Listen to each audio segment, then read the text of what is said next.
તારક મહેતાની ટીમ મહેસાણા આવી અને બહુ મજા પડી.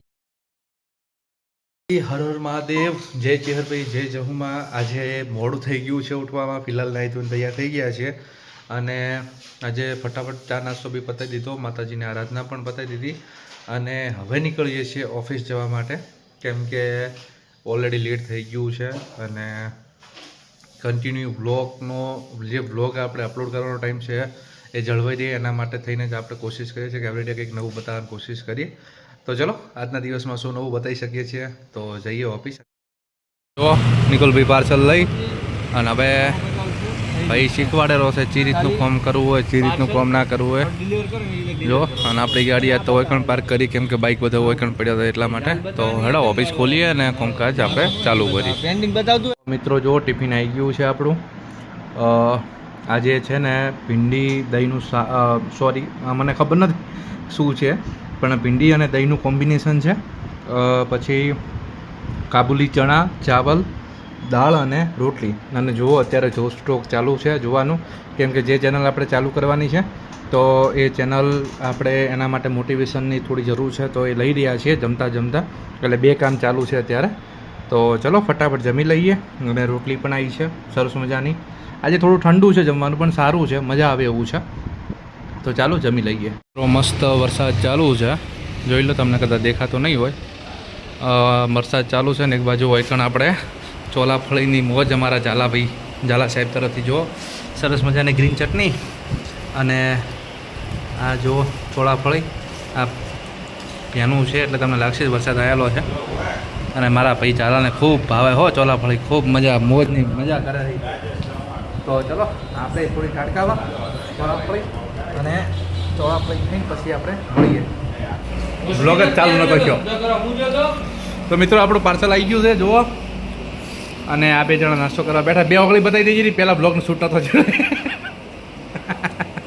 તો મિત્રો વાગ્યા છે અત્યારે 11 અને આપણે હવે નીકળી ગયા છીએ ઘરે જવા માટે. આજે મોડું થઈ ગયું છે કેમ કે કાલે 15મી ઓગસ્ટ એટલે કાલે બધા કામકાજને બધું પણ કરવાનું છે. તો ચલો ફટાફટ ઘરે પહોંચીએ અને મળીએ છીએ. આજે લગભગ વ્લોગનો આપણે 10મો કે 11મો દિવસ હશે મારા ખ્યાલથી. તો ચલો ઘરે પહોંચીએ ને મળીએ. મિત્રો જુઓ આપણે ઘરે પહોંચી ગયા છે. બબુલાલ રમે છે જીસીબીથી અને મમ્મી કરે છે ખાવાનું ગરમ. અને કરી લો મારી ચિહર, ગુગો અને મારી જહુભાઈના દર્શન. તમારા બધાના બેડા પાર કરશે એટલે દર્શન કરી લો. અને મિત્રો ગુજરાતીમાં તમને બ્લોગ ગમતા હશે, પણ હવે ટૂંક સમયમાં આપણે હિન્દીમાં પણ ચાલુ કરવાના છીએ, જેથી કરીને યુટ્યુબ છે આપણા વિડીયોને વધારેથી વધારે લોકોને રિકમેન્ડ કરે. અને બાકી હાલ જસ્ટ ઘરે પહોંચ્યા છીએ, મચ્છર બહુ છે એટલે જો એક આ મેક્સોનું એક લાઈવ છે મચ્છર મારવાનું જે આવે છે. તો ચલો ફિલહાલ ઘરે પહોંચ્યા છીએ, ફ્રેશ થઈ જઈએ અને પછી જમવા બેસીએ. અને જમી આજે અત્યારે પણ કામ છે કે કાલે 15મી ઓગસ્ટ છે એટલે ફટાફટ કામ કરી અને કેટલા વાગે ઊંઘાય છે જોઈશું. ઊંઘાય છે કે નથી ઊંઘાતું એ પણ મને ખબર નથી, કેમ કે કાલે ફૂલ ઓફ વર્ક રહેવાનું છે અમારું. કેમ કે હવે આજે હું રિવીલ તમને એ કરવાનો છું કે હું શું ધંધો કરું છું. તો મારે પોતાની કંપની પ્રથમ મીડિયા હાઉસ લગભગ આજે ચાર વર્ષથી ચાલુ છે અને 4 વર્ષની અંદર આખા જ ગુજરાતની અંદર અમે કવરઅપ કર્યું છે. સાથે પ્રથમ મીડિયા હાઉસ એ કહેવાય ને કે આજે ઘણા બધા લોકોનું પ્રથમ એવું પ્લેટફોર્મ બન્યું છે જેમાં ન્યૂઝ ચેનલના એડિટિંગ થાય છે. હું ખુદ એક રિપોર્ટર છું, મારી પોતાની એક ચેનલ છે. તો અમે લોકો બસ એડિટિંગનું કામ કરીએ છીએ. મારી જોડે જે સ્ટાફ છે ઘરે બેઠા કામ કરે છે, કેમ કે એક સેફટી અમે રાખીને ચાલીએ છીએ. એટલા માટે થઈને કોઈ છોકરી કે બેન દીકરીને આપણે ઓફિસે કામ કરવા નથી બોલાતો, વર્ક ફ્રોમ હોમ આપીએ છીએ. સાથે જે દીકરાઓ કામ કરે છે એ પણ ઘરેથી જ કામ કરે છે અને સારો એવો એમનો પ્રેમ છે અને સારું એવું એમનું ચાલે છે. તો ચલો જમી લઈએ ને જમીન પછી મળીએ. મિત્રો અત્યારે જમવામાં છે જોઈ લો રસાવાળા બટેકાનું શાક છે, સાથે જ ગરમા ગરમ રોટલી છે પેક કરેલી છે ગરમ રહેવા માટે, અને સરસ મજાની ઘરઉ છાશ છે. અને ઘરઉ છાશ ખાવાની ખરેખર મજા આવે. તો ચલો જમી લઈએ અને જમીન પછી મળીએ છીએ. તો મિત્રો, તારક મહેતાની ટીમ છે મહેસાણા આવી હતી, જેમાં અય્યર, પોપટલાલ, પછી ચાલુ પાંડે આ બધા આવેલા હતા. આ એક સ્ટેટસમાં મેં ફોટો જોયો તો મને થયું કે તમને પણ બતાવું કે કઈ જગ્યાએ તારક મહેતાની ટીમ આપણા ગુજરાતમાં આવી હતી.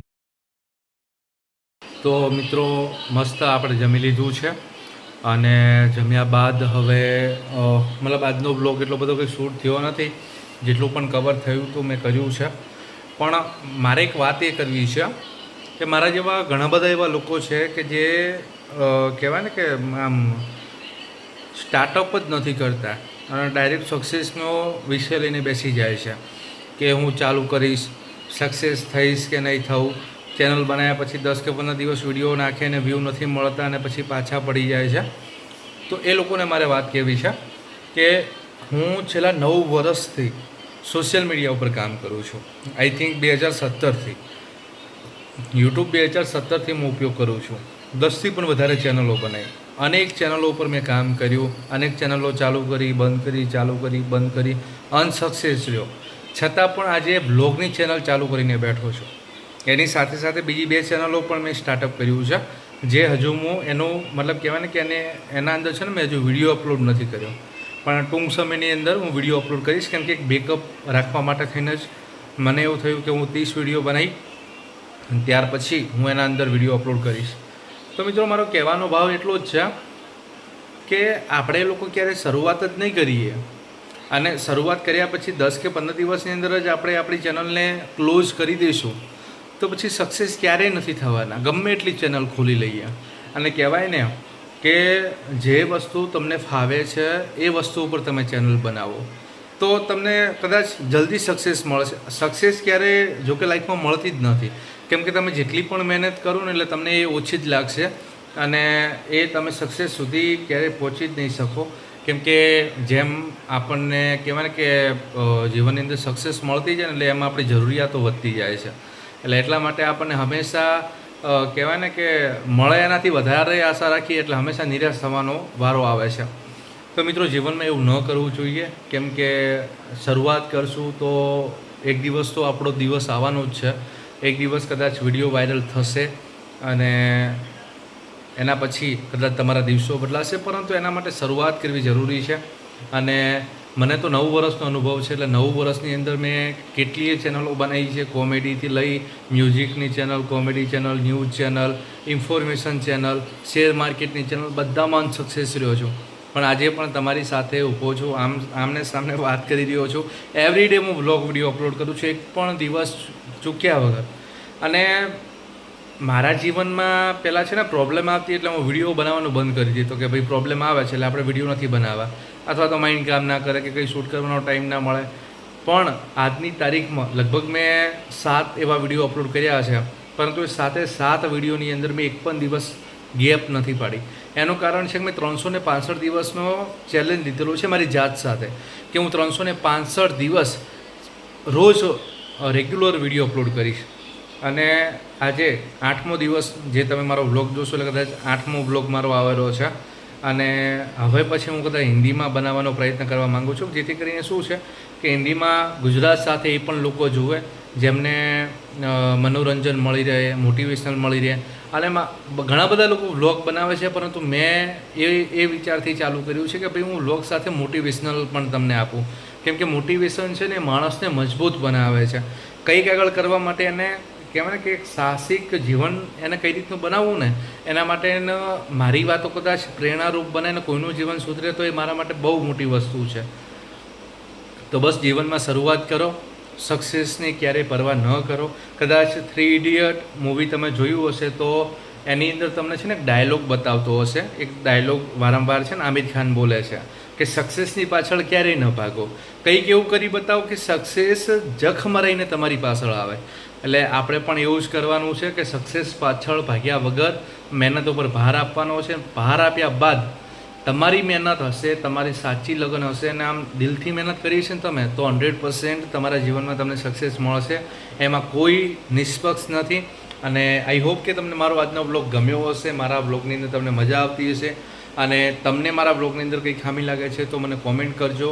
જે લોકો ફૂલ બ્લોગ જોવે છે એમને તો ખબર જ હશે, જે લોકો મારા નિજી જીવન સાથે જોડાયેલા છે એમને પણ ખબર છે કે મારું જીવન કેવું રહ્યું છે.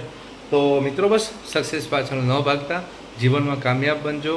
અને આજે તો છે ને મહેસાણાની અંદર આખી તારક મહેતાની ટીમ એટલે કે પોપટલાલ, અબ્દુલ, પછી અય્યર, આ બધા પણ આવેલા છે. એ પણ મેં બ્લોગમાં ઇન્વોલ્વ કર્યું છે. ભલે હું ત્યાં નથી પહોંચ્યો પણ મને એમ લાગ્યું કે બતાવ્યા જેવું છે તો હું કીધું બતાવું.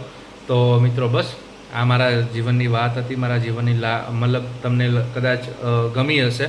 તો આવતીકાલે નવા વ્લોગ સાથે મળીશું. આજનો વ્લોગ અહીંયા પૂરો કરીએ છીએ. આવજો.